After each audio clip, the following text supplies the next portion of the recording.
Hello, everyone, and thank you for feeling the fire. Here is chapter 4.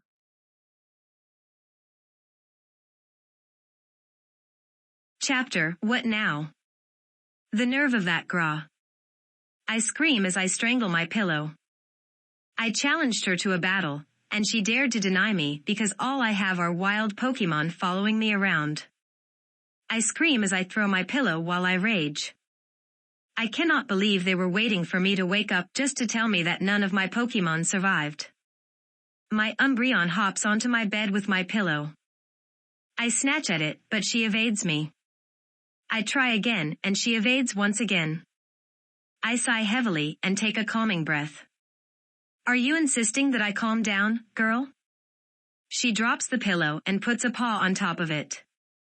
Room service, Ms. Oline, says the nurse as she walks in with a cart filled with meats, pastries, and a variety of berries.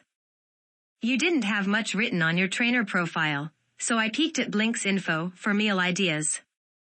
I'm not sure what's good for an Umbreon to eat, but I called Nurse Joy in Castelia City, and she sent me a meal plan. She also said your Pokemon's flavor preferences will take after your preferences since the two of you have been together for so long. So, take a few bites and then tell me what had you in here raging worse than a Gyarados. Maybe it was the food in front of me or my partner waiting patiently in front of her food, but I chuckled at the nurse's words. Sounds like a plan. I had been shoving the amazing food in my mouth for a few minutes when the nurse put a firm hand on my wrist. I looked up to see my poor Umbreon pouting as the nurse held her by the scruff of her neck. All right, you two, take a break and let that food settle. You are both acting like munchlax, says the nurse with some strain in her voice. She lays Umbreon on the bed with me and starts to move our leftovers to the side and covers everything. Maybe she really just means a break and we can finish the rest soon. 2 plates and 3 bowls are stacked to the side. Had I really ate that much? Those dishes were overflowing with food. So, please tell the cook that the food is great and that I really appreciate it, I said, somewhat tired now that I started to feel how much I had actually eaten. The nurse simply nods as she works to straighten up.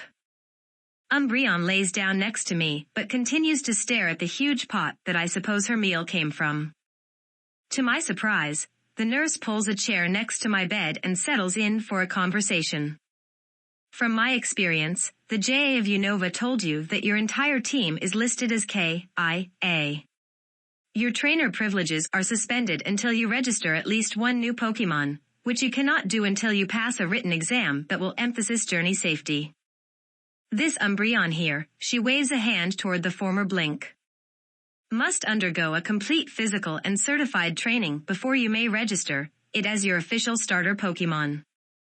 The real icing on the cake is that once you were suspended, your parents had the right to make all these decisions for you while you were out of commission.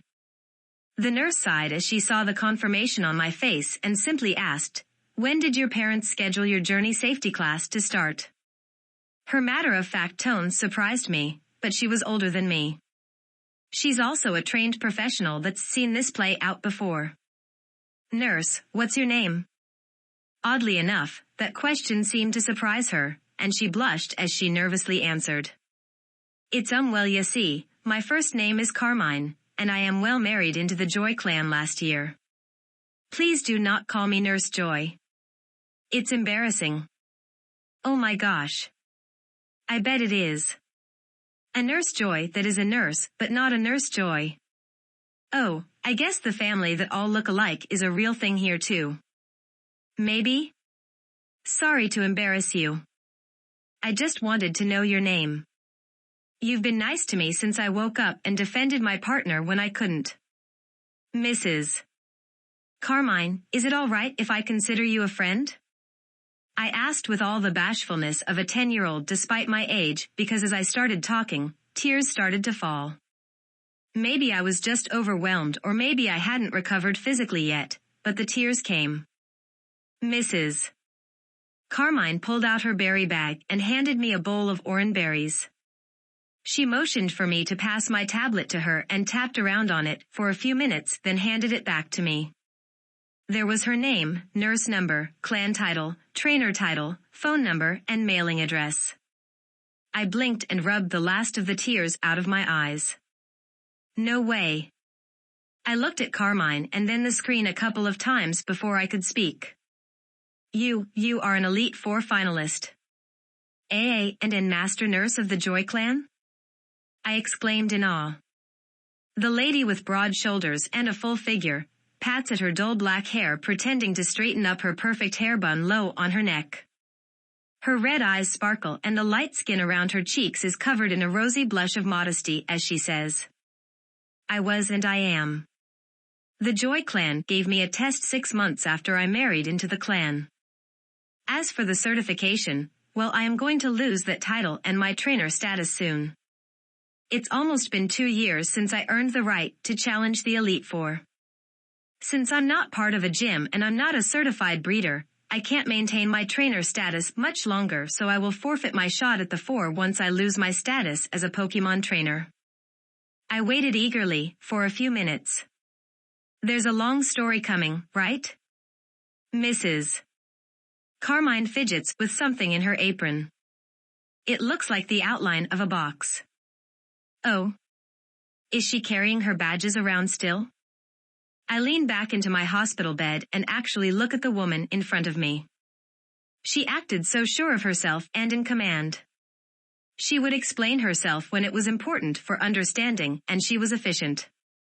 I assumed that she was in her 30s or 40s because of what I'd seen, but now that I watched her fidget in front of me, nervous about whether I would believe her, I could see it. Carmine Joy is young. I felt my own cheeks flush as it dawned on me what she had just admitted, and an envious wow escaped me. That husband of yours is one amazing capture. I told her with a twang of resentment. The nurse goes scarlet and asks, Aren't you going to demand to see my badges? Don't you want proof? She asks in disbelief. Heh, that's why she carries them around. A smile spreads across my face. I am only just starting my journey, but even I know that finding a perfect partner is worth more than any title. Mrs. Carmine lets out a loud and boisterous laugh alongside a few tears. My mother said Toe's exact words to me, and until I met Marcus, I thought she meant that my team was still lacking. Look at you and your old soul. You already know more than I did 10 years ago. She's tendy and earned a shot at the Elite Four when she was 18. I wonder if that's normal. Probably not, since she was ready to prove herself. A few days ticked by in the hospital. My schedule could be called light if it hadn't taken so much out of me. Umbreon and I started the morning with breakfast, then we watched TV until Nurse Carmine took me to physical therapy and took Umbreon outside for some exercise. Once that was done, we returned to our room and shared lunch with our amazing nurse. Carmine told me how she was buying and mixing Umbreon's food herself since the staff refused to do so. She agreed to let me cover some of the cost of food. I still had some money left in my personal account. Turns out, I really am a rich kid. I had been more surprised by all the zeros in my frozen trainer's account. After lunch there was more physical therapy. Carmine left work while I was still in therapy. I would return to my room to find cups of orange berries and an Umbreon that was just as tired as I was. Last night she left a cup of chesto berries and a note praising how much effort Umbreon had put into exercising. Was an Elite Four finalist training my girl? I smiled despite the exhaustion because my Umbreon, no, my partner, was getting tips from a pro.